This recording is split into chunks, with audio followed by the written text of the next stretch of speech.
We're broadcasting from the Middle Tennessee Electric Studios. The Middle Tennessee Electric Studios. Middle Tennessee Electric, serving to make life better. Visit mte.com. This is the WGNS Action Line.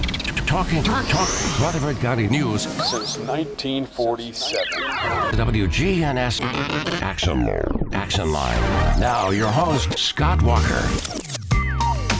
Joining us in studio from the Murfreesboro Police Department, we have Murfreesboro Police Chief Michael Bowen and then also Captain Jeff Keaton.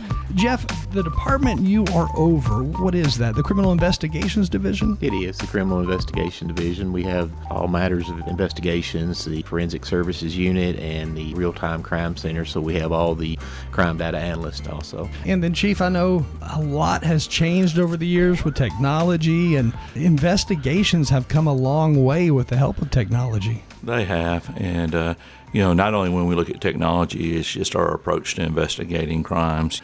A few years ago, we started hiring crime scene investigators who are not certified police officers, but they're trained in forensic sciences or things related to that, who process crime scenes and who get specialized training to be able to process fingerprints, collect evidence, do data analysis on ballistics. And it's really been a game changer for us, the quality of work that they do and their ability to go out and go to these scenes and just do an amazing job. It's been a game changer for us in a lot of ways. Do you remember in years past those crime shows like CSI Miami and CSI, I forgot, there was like 3 different versions of those CSI shows that were on, and how high-tech their crime labs were? Is it anything like that today? Absolutely not.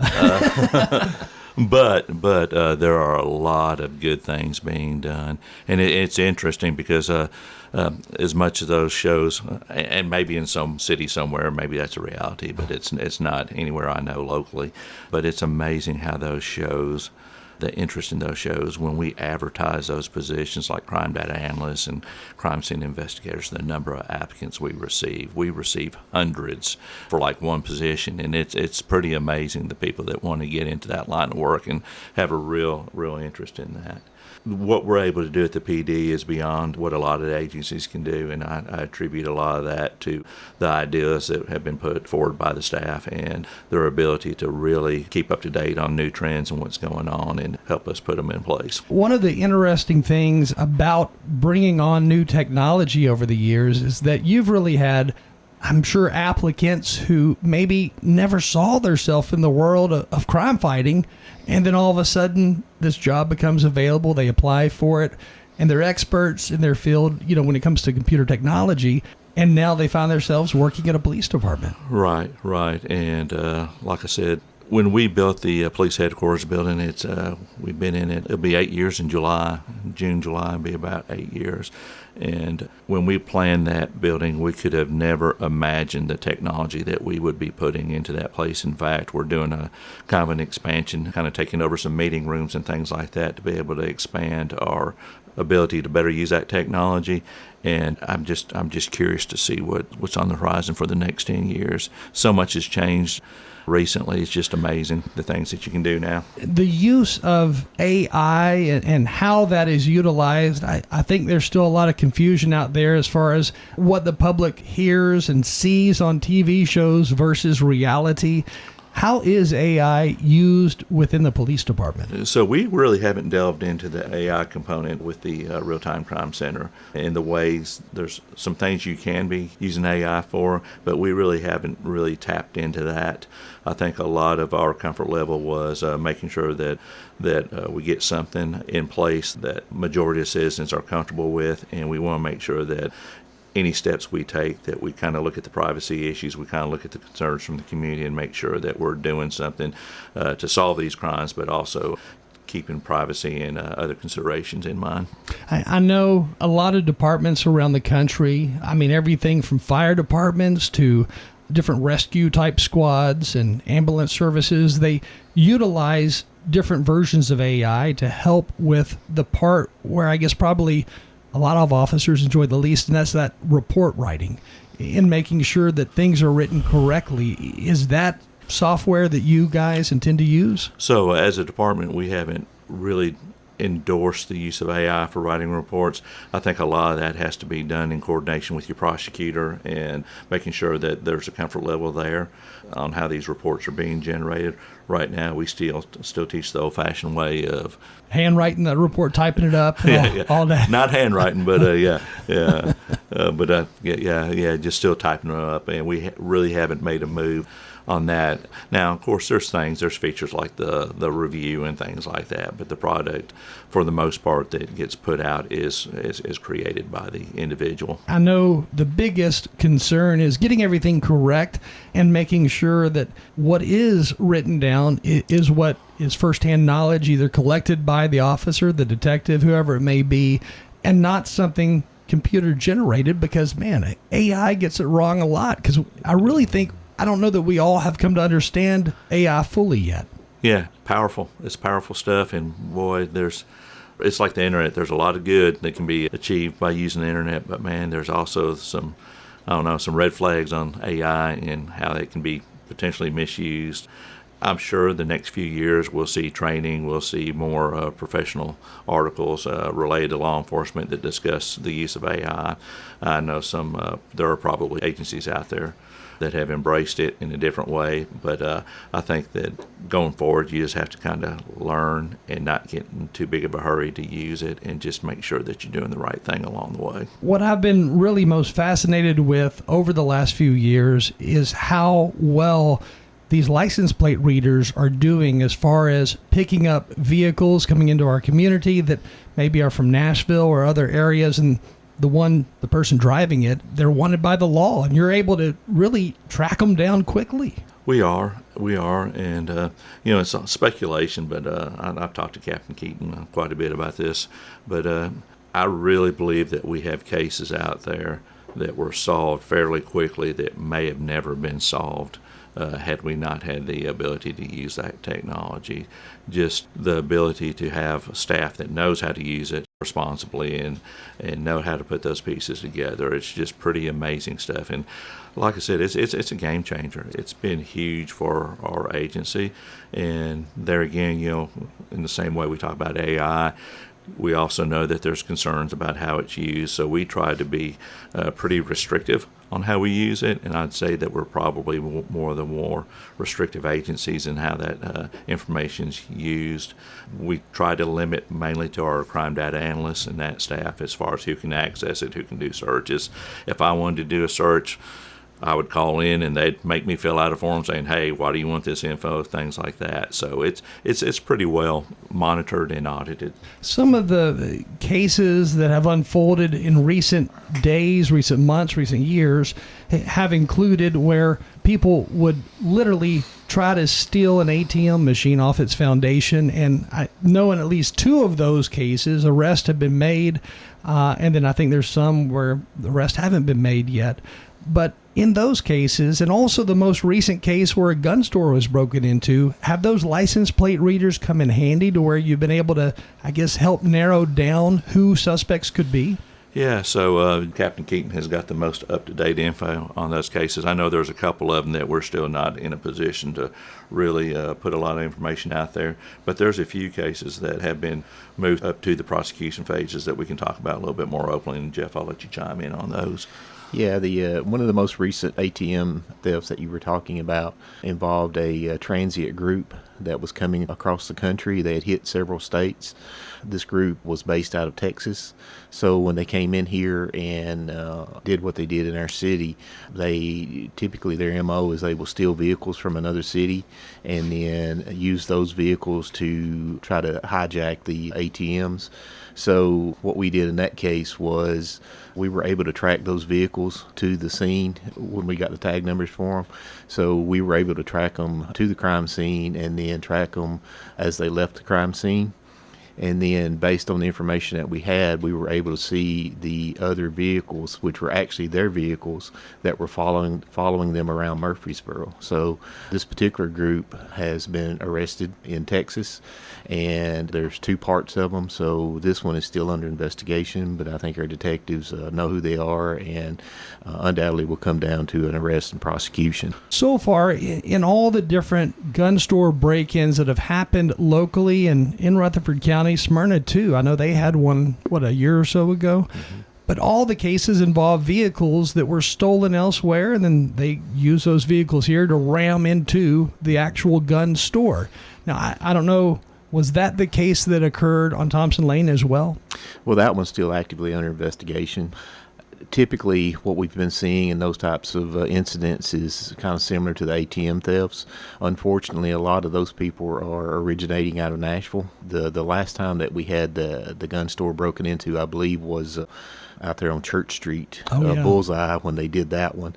And we were able to track it back. And again, these people that were doing that one were hitting gun stores all across Middle Tennessee.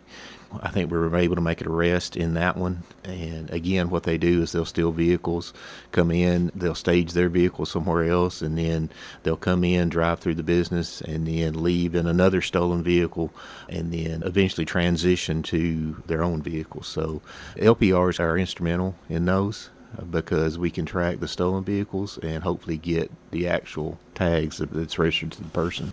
So in those cases, and just like the ATM thefts, they're not after high-dollar vehicles. They're after trucks that have the ability, or they're after even cheap cars that have the ability to either drive through a store or to pull an ATM machine off its foundation. Right. The ATMs, they'll specifically go after the large trucks, the dualies, the ton trucks, 3/4-ton trucks that they use to commit those types of crimes.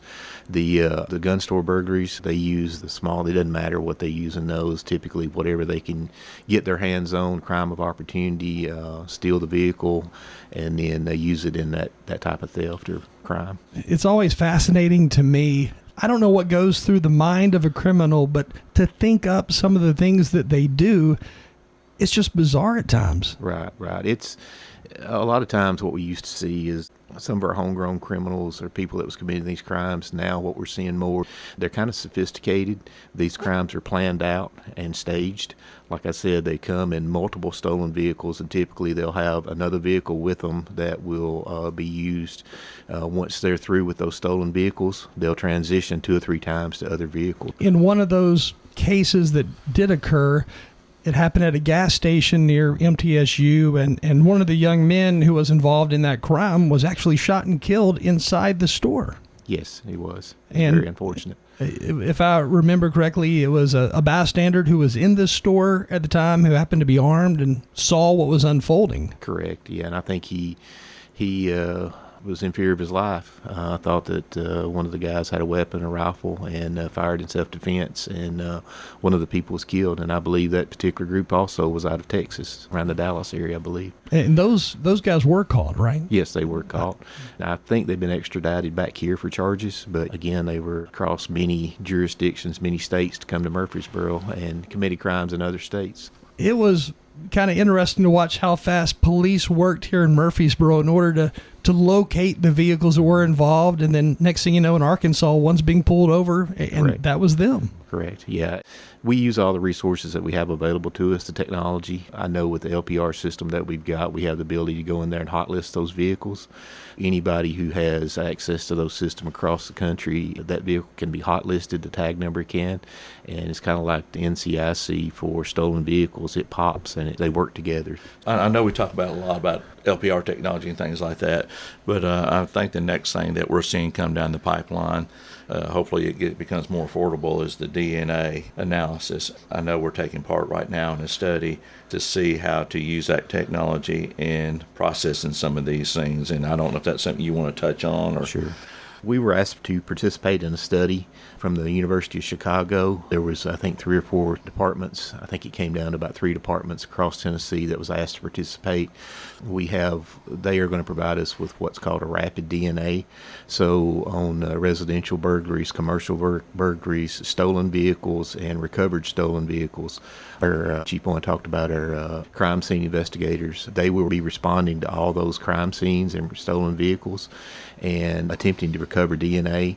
The machines that we have, it's going to be provided for us, will have the ability to scan that DNA on site And if there's a hit for it, if that person's DNA is in a database, the CODIS database, then it will hit and we'll immediately have a suspect, somebody to look at.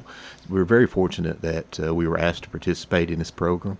And then the good part about this is this trial period of this program or this study is going to last about a year.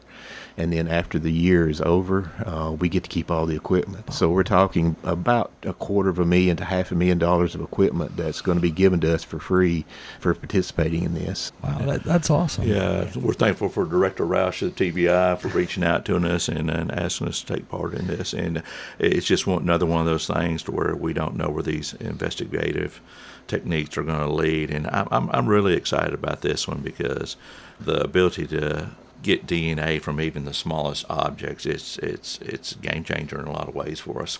It is, and what we were encountering a few years ago with these stolen vehicles and car burglaries were, again, they were transient groups coming in here doing this stuff. Typically what they were looking for was a lot of guns in vehicles. So if they could specifically target a vehicle that they thought, we interviewed a couple of them, they said, yeah, we look for the big jacked up four-wheel drive trucks because we think those will be the ones that has the gun in it.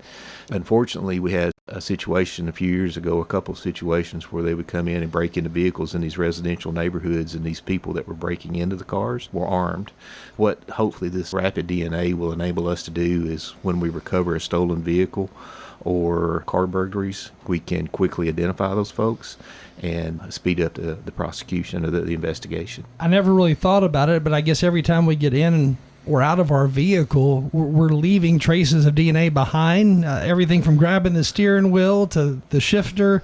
If you're sweating the least amount, our DNA is going to be there. Correct. And then the other part, the good part about this study that we're participating in, after it's over, we can use this equipment for however we want. So rape investigations, homicide investigations, aggravated assaults, any types of investigations, we can use them on those. Several years ago, there were national reports, not just here in Tennessee, but around the country, about the backlog of rape kits because of rape victims coming into the hospital. They get tested, and then I guess departments like the TBI, they're overwhelmed with all this evidence, and the matter of testing it takes time. But with this program that you're participating in for this DNA testing, are you going to be able to test those rape victims, the DNA gathered from them under their fingernail? I mean, whatever the case is, will you be able to gather that information when you take the report? Potentially. Again, what that's going to fall back to is if the suspect's DNA is already in the system, we could potentially get a hit on it. So, yeah, there's all types of investigations that we may be able to use this for and hopefully bring around some expedited justice for the victims. Is it true that in some criminal cases, DNA is traced back through some evidence that may have been sent off to Ancestry.com, and you're able to see, all right, well, we have somewhat of a DNA match. At least we know what family this may have come from, and we can start narrowing our list down from there. Yeah, that sometimes is done. We have a case. It's not going to be a criminal case, but in the early 90s, there was a pedestrian that was hit by a train on South Church Street, and we've never been able to identify this person. So MTSU reached out to us a couple months ago and talked to us about doing some enhanced DNA testing, and that's one of the things we agreed. Of course, we want to get this person identified, so that's one of the things that they're looking at on that is the ancestry DNA to try to track this person back and see who he was. It's fascinating how far along technology has led us to this point today. I mean, where you're, in some situations, able to almost solve a case within a matter of hours with the help of DNA. I've said it before and I'll say it again, we are really blessed at the Murfreesboro Police Department by the amount of technology and resources that we have. When the people came in from the University of Chicago, there's another group that's financing this, but they came and did a site visit for us, and they met the chiefs, they met all of us. I think they met the city manager, met different people across the department, and then they did a tour of our department. And these people tour departments all across the United States, and what they told us was, we can't believe that you have the amount of resources that you have, the amount of technology that you have, the NIBIN system for gun gunshot comparisons, the APHIS system for fingerprints. We have and all this is in-house. We have we have our own forensic lab that is able to dump cell phones and computers, and we do all that in-house. Just for example, the turnaround for sending off a cell phone or computer to the TBI can be, a year and a half or longer. Wow. So we're able to do that usually within a month and get that back to the detectives or officers for prosecution. But they were completely amazed by how well equipped and the amount of resources we had at our department. Chief, looking back over the years, the city of Murfreesboro has been obviously a strong supporter in really moving the Murfreesboro Police Department forward in a lot of ways, starting with, for example, the building that you're in today. I mean, that was a major undertaking. Yeah, not just speaking for police, fire as well. I think we've been fortunate, especially in these last several years, to just really have a mayor and council and city administration that really support public safety. I mean, we have to be responsible in what we ask for, but I think as long as we are providing reasonable justification and plans on what we plan to do with the resources that we're acquiring, the support's been there. And I don't know that it's that way across the country. So just speaking from a local perspective, we're pretty fortunate in having that support and the ability to go out and do these things and be competitive with our hiring processes, things like that. I guess I'm lucky in the aspect that I don't have to fight those battles a lot because we do have such a supportive community. One of the questions that we had texted in, and by the way, folks, if you do have questions, we'll try to get to your question because I know we don't have a lot of time this morning, but our number is 615-893-1450, and the question is asking about the new technology, and they're wondering how large the device is that test DNA that you're able to take to the crime scenes now. So this will be a mobile device. Will it be restricted to our lab? No, it won't. We'll be able to take it out to the actual crime scenes and use it on the crime scene. It's very mobile. When you test DNA, or let's say areas where you are able to determine, there's more than likely DNA right here, what are you doing? I mean, is it something that you scan, or do you scrape off a piece of glass if there's blood? What do you do? When we begin using this rapid DNA machine, one of the things that we'll have to ensure that we have is we have to have two samples. Potentially, DNA can come from just about anywhere. So our crime scene investigators, they have swabs, or maybe what you want to call something similar to a Q-tip, or they're trained on how to recover DNA and how to get it tested. It could be blood, it could be sweat, it could be any types of bodily fluid, it could be anything as simple as touch DNA. If you touch something, then they would have the capability of recovering that. So one of the things that we've seen over the years in a number of crimes, the suspects wearing a ski mask when they go into the building to try to hide their identity, and then you guys find that ski mask, maybe a block down the street where they threw it out the window, right. Which doesn't seem very bright. No. You try to conceal yourself and then you leave that behind. There's DNA on there, right? Oh, absolutely. And that, I can't talk a whole lot about it. We just had the armored car that was a robbery that happened here in Murfreesboro. We have arrested both of the suspects in that, and part of the evidence that we recovered from that, there will undoubtedly be DNA on that, which will be directly linked back to the suspects. Have you been able to use that new mobile device on things like that yet? No, we're in the process. May 1st was the official kickoff date, so we're still waiting to get the machines, and of course our crime scene investigators have to go through the training on it, and then we'll get it implemented. So probably a couple months. That's what we're anticipating, get it fully implemented. The Murfreesboro Police Department utilizing this equipment over the next year or so, this is really going to have a big impact nationwide, if not worldwide, for other police departments who may be thinking about going this route once this is publicly available. Right. It's the machines have been around for a while. I think one of the things that restricts us, I know the TBI has been using them for a while. They have access to them, but one of the things that makes them restrictive is they cost so much. Yeah. The money on it. Again, we were fortunate that we were asked to participate in the study, and being a partner in it and doing this, we'll receive these machines at no cost. It's interesting when you do look at all the crime fighting tools, if you would, out there, because there are a lot available right now, but that cost part, they're no matter what direction you head with what equipment, a lot of these things are very expensive. Yeah. Chief Bowen gives me a hard time every budget year. He starts laughing now. One of the things that it's not the initial it is the initial purchase on a lot of the stuff that we have, but just about all of them come with a reoccurring cost. And every year when I'm submitting my budget for CID, that's the majority of my budget is for the software that we have, the reoccurring cost. And that reoccurring cost, is that in the form of like a license to use the software, for the software to be updated and to continue to use it? Yes. Some of our machines have, say, if we purchase them and we have 1 or 2 licensed, then that's part of the cost on them. And then, like you said, the support that comes with them and the software itself. And the big thing is, we joke about the budget, stuff like that, but at the end of the day, we can't argue the results that we're seeing. Yeah. This stuff really gets results. And the sooner we can get these individuals off the street, especially some of these more serious crimes, the better off we are.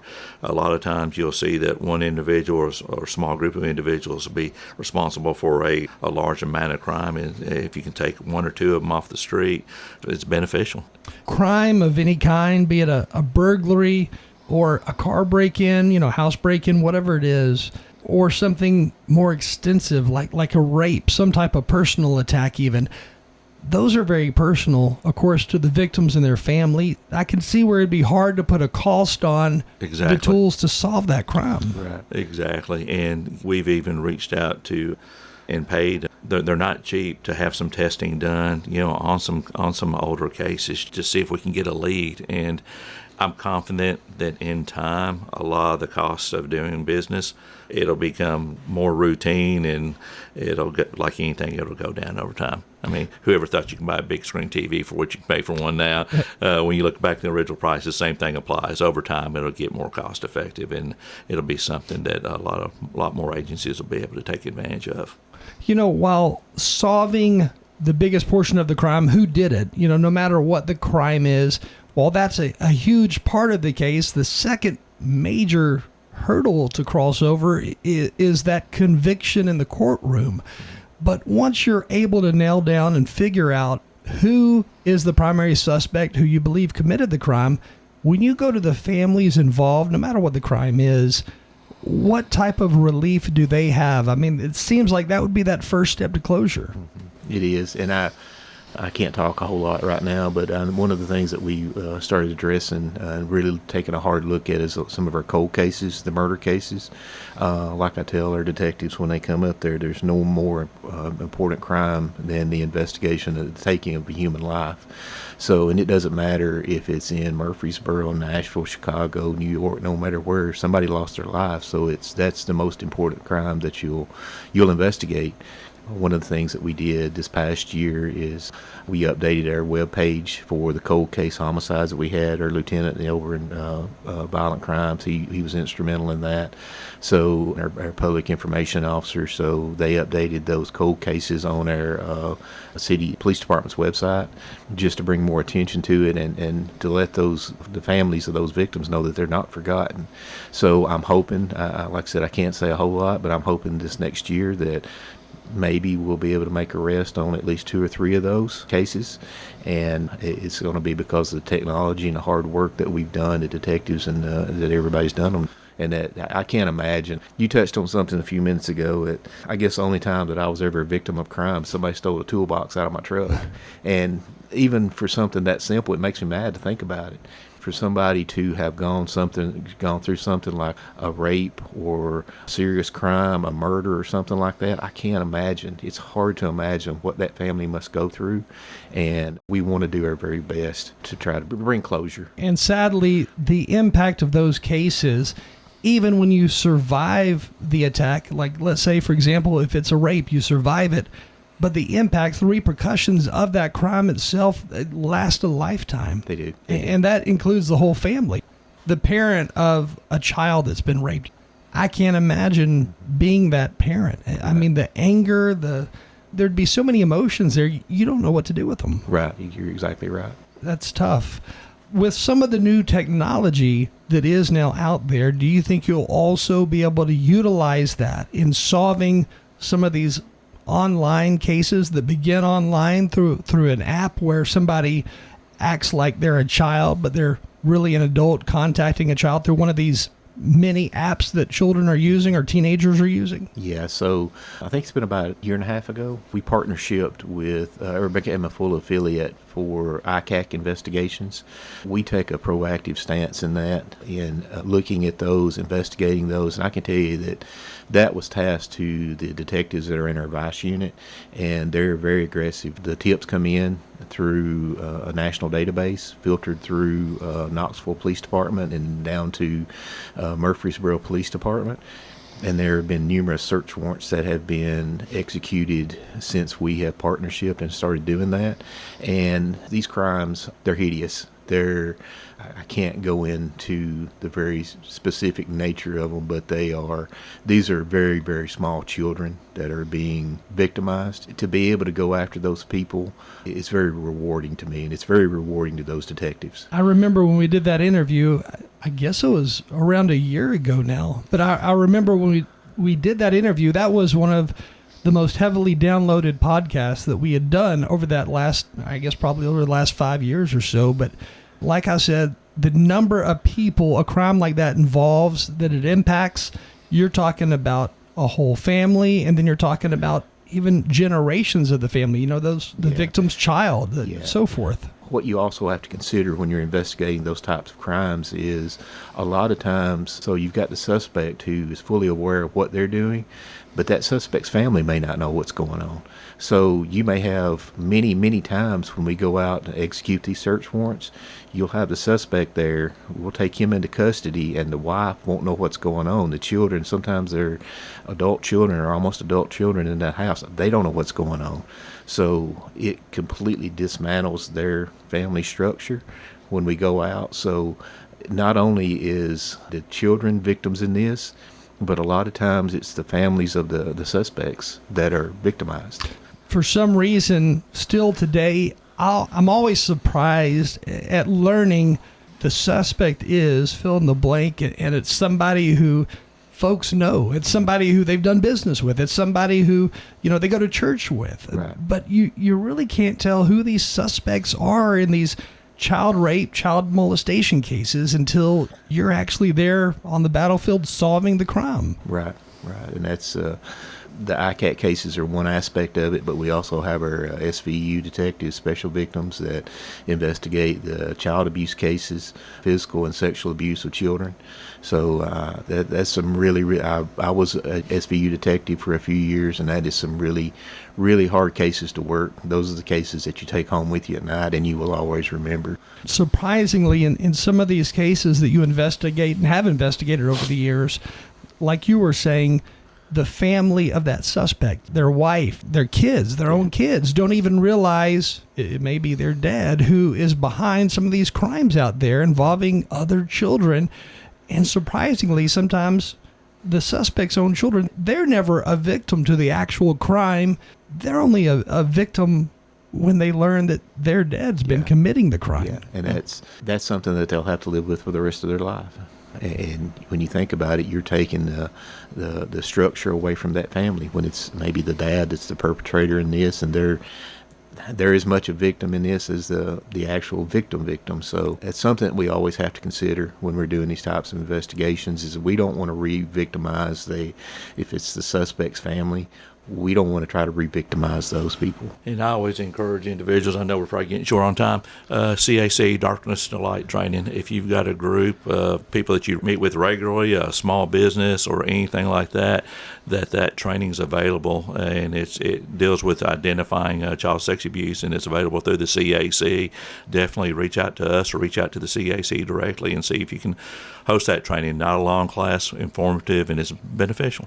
Some of the things that you see on social media, the comments when folks are arrested, I think one aspect that people forget about in general, that they don't realize that suspect, their family, like you were talking about, their family's a victim to this as well in a lot of ways, just in a different aspect, totally different aspect. Right. But yet the comments that some people make, it surprises me, because when you start making comments against that person's family when they didn't know about that crime, it's got to hurt. Yeah, it does. Yeah, right. Yeah. And like I said, we always try to be sensitive to that. when we're investigating these types of crimes, because like I said, a lot of times the families of the suspects, they don't know what's going on. They're as much a victim in a same or different sense than the person that was perpetrated on. And as we close this morning, like you were talking about, the best part about those cases is when you're able to get that suspect off the street so they can't continue to offend, because I know there's study after study showing that these sex offenders, they repeat what they do over and over again. And if you arrest one for just one child that they somehow attacked in some way, there's probably other children that are also victims to that same person. Absolutely. And if anybody has information on any type of case, if they want to remain anonymous, how do they go about notifying the police department, getting in touch with the Criminal Investigations Division to let them know about whatever the suspect information is? Jeff, I'll let you handle it, but you can talk to anybody at the police department. It's probably easier and cleaner route if you contact CID directly, but it's one of those things. I'll take a phone call. Any of the staff can take a call and share that information with Captain Keaton and his staff. But I always say, even if you think it's irrelevant or just a suspicion, it's something that we don't mind looking at. If you just want to provide us the details, it's something that we won't turn a blind eye to. But you can ask directly for Captain Keaton or somebody in the CID division. And Jeff, you might have a better. Always remember that in Tennessee it is mandatory reporting. Everybody's responsible for reporting child abuse. Now, if you don't feel comfortable giving your name, one of the things that you can do is through the Department of Child Services, you can make a referral, and that's anonymous. So those referrals can come in. They'll come to our police department, and they can be vetted by a detective. We'll look at them and then start an investigation on them. If you only suspect something is going on, make a referral on it. Call DCS, go to their website, make a referral, and we'll get that information. We'll follow up on it. We'll do our very best on those investigations. We appreciate y'all joining us today. Thank you for having us. Thank you. Again, with us today from the Murfreesboro Police Department, Police Chief Michael Bowen and Captain Jeff Keaton. This is WGNS, Since 1947. your good neighbor station. Talking FM 101.9, FM 100.5, AM 1450, and online at WGNSradio.com.